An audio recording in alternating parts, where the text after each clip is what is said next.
안녕하세요. 금나침반입니다.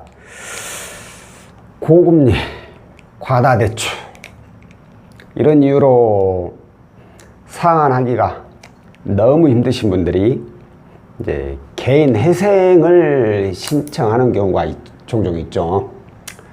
차라리 저는 그걸 더 추천드립니다. 어차피 과다대출로 인해서 더 이상 대출도 안 나오고, 아니 말로 이거 빚 갚는데, 내 수입 급여 가지고 빚 갚는데 쓰는데 생활비가 없을 정도다. 그러면은 차라리 개인 회생을 신청해 가지고 차라리 빚 갚는 스트레스라도 덜 받는 게 낫다 이거예요. 이래저래 못 갚을 거라면 차라리 이게 낫다는 건데, 자, 문제는 개인 회생을 신청하게 되면 최저 생계비를 제한 나머지 소득은 다 법원에 입금을 해야 돼요. 최저 생계비란 뜻이 뭐예요? 정부에서 허리띠 꽉 졸라매고 이 정도 금액이면 니네가 한 달은 버틸 수 있을 것이다. 그럼 그 돈만 써라. 그리고 나머지는 다 법원으로 넘겨라. 이거예요. 그러니까 허리띠를 꽉 졸라매고 쓰지만 진짜 그 최저 생계비로 한 달 생활한다는 게 쉽지가 않죠. 그러다 보니까 뭐 어떤 조그마한 일만 발생해도 돈이 없어요. 그래서 어쩔 수 없이 또 대출을 이용하는 분들이 계십니다. 근데 이 개인 회생 중에, 개인 회생 한마디로 신용불량자잖아요. 신용불량자인데 누가 대출을 해주겠어요? 어느 금융사에서 대출을 해주겠어요? 대출을 안 해주죠.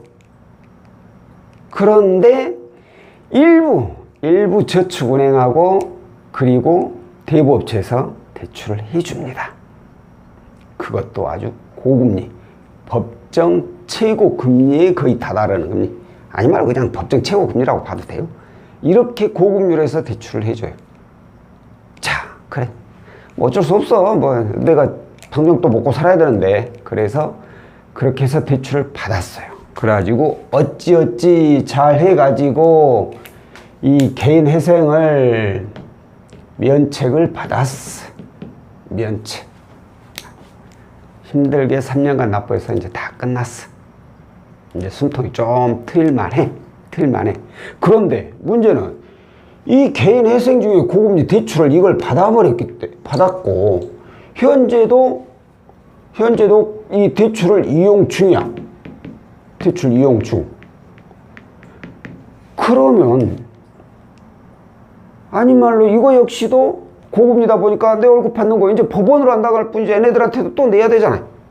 그러니까 또 생활이 점점 힘들어질 수밖에 없어진단 말이에요. 그러다 보면 또 대출을 받게 되고, 근데 또 대출 받는 것이 아무리 면책을 받았다고 하더라도 고금리 대출을 이용했기 때문에 신용 점수가 낮아. 신용 점수가 낮기 때문에 또 고금리 대출을 이용을 할 수밖에 없어요. 또 고금리 대출. 이런 악순환이 계속해서 발생하게 됩니다.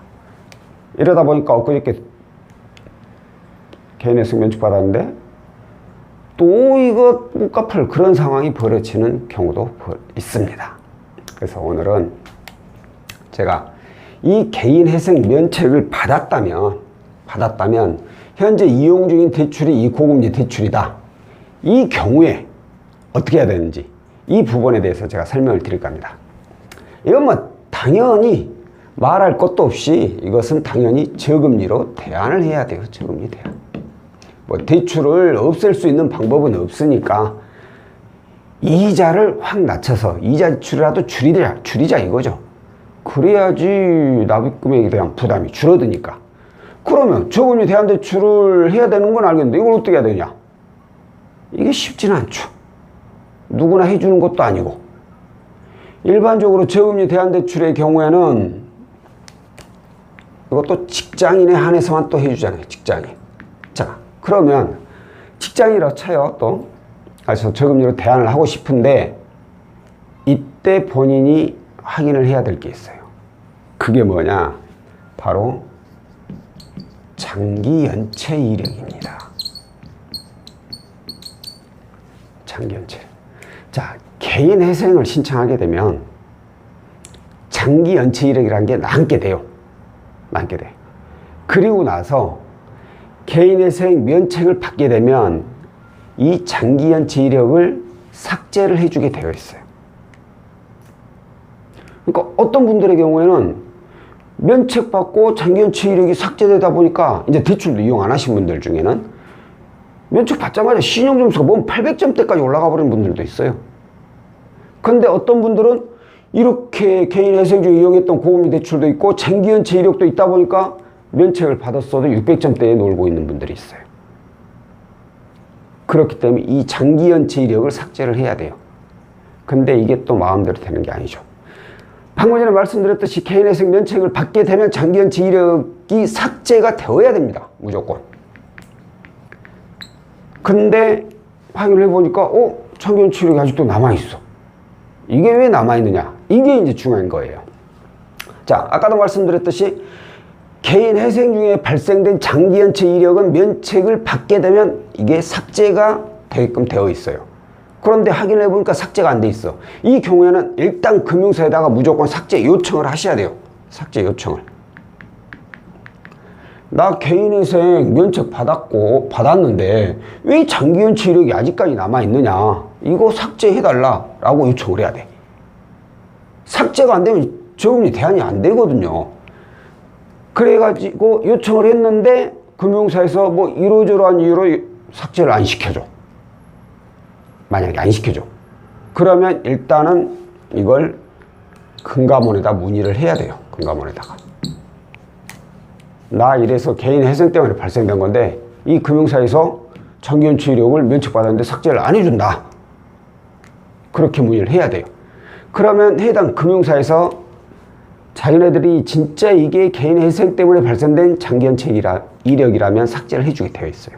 그런데 그게 아니라 개인회생 전에 너 힘들어서 연체를 좀 했어. 연체를 해가지고 그래가지고 장기연체 이력이 발생이 돼버린 거예요. 그리고 나서 개인회생을 신청을 했어.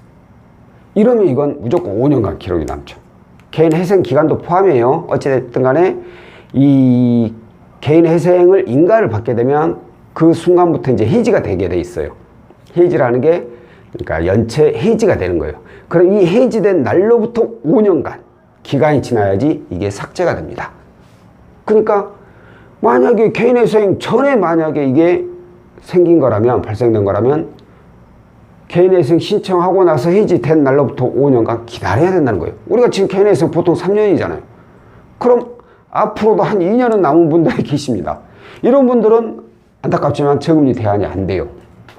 근데 만약에 장기연체 이력이 다 삭제가 되었다.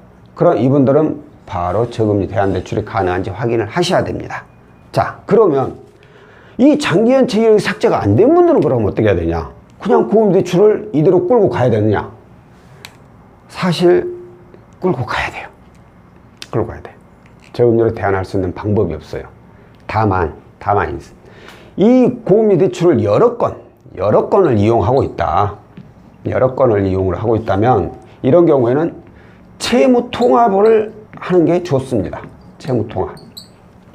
이 채무 통합은 이금융권에서 취급하는 상품이에요. 그러니까 이 여러 건의 고금리 대출을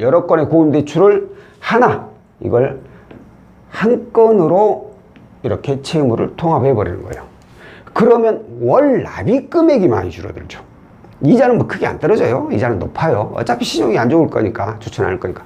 월 납입 금액이 많이 줄어들게 되죠. 납입 금액이 줄어들면 생활하는데 부담이 줄어요. 비록 이자 지출은 좀 높긴 하겠지만 생활하는데 부담이 없어야지 또다시 대출 받을 확률을 줄일 수 있는 거죠.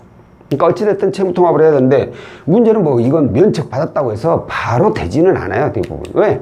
바로 엊그제까지만 해도 신용불량이었는데 어느 금융사가 이렇게 신용점수를 보면은 불과 얼마 전까지만 신용불량이었던 분이 갑자기 신용점수가 좀 올랐다고 해서 무조건 해주지 않죠. 일반적으로 보통 이건 한 6개월 정도 지나고 나서 그러니까 면책받고 6개월 정도, 짧게는 6개월, 길게는 1년 이상 지나고 나서 채무 통합이라도 가능한지 알아보고, 그리고 나서 통합이 가능하면 통합을 하고, 그리고 나서 장기 연체 이력이 삭제될 때까지 기다렸다가 이게 삭제되면 저금리로 이렇게 대안을 해서 이자 지출을 꼭 줄이셔야 합니다.